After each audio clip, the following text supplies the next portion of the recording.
জীবনে আরেকটা জিনিস বলেন, আমাদের এই জীবনে অনেক কাজ করি আমরা।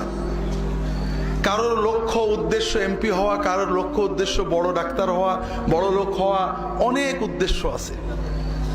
আমরা অনেক কিছু করি, কিন্তু আবার সবকিছু রেখেই চলে যেতে হয়, ঠিক না? আর একটা জিনিস বোঝেন, দুনিয়াতে কেউ আপন হয় না। যে বউ আপন, 2 ঘন্টা আপন থাকেতে 4 ঘন্টা ঝগড়া করে, আছে না নেই?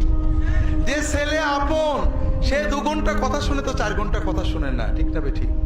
যে ভাই আপন, সে ভাই 2 ঘন্টা আপন আর 2 ঘন্টা পর। যে বাবা আপন, যে সবচেয়ে আপন মা আপন, সেও দেখা যাচ্ছে আরেক ভাইয়ের কথা শুনে পর হয়ে যায়, হয় না? হয় না হাজেরিন, দুনিয়াতে কেউ 16 আনা আপন হয় না।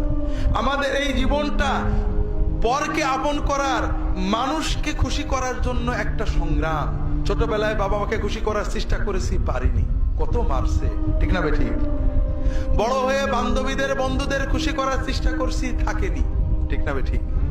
বিয়ে করে বউকে স্বামীকে খুশি করার চেষ্টা করেছি, 16 আনা কখনোই হয়নি, ঠিক না বেঠিক?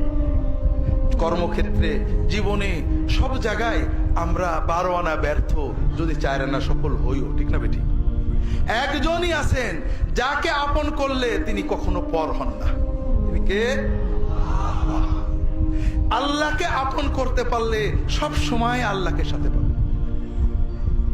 যদি আল্লাহকে আপন করে নিতে পারেন, আপনার বিপদে আপদে কষ্টে দুঃখে সব সময় মনে হবে আল্লাহ আপনার সাথেই রয়েছে।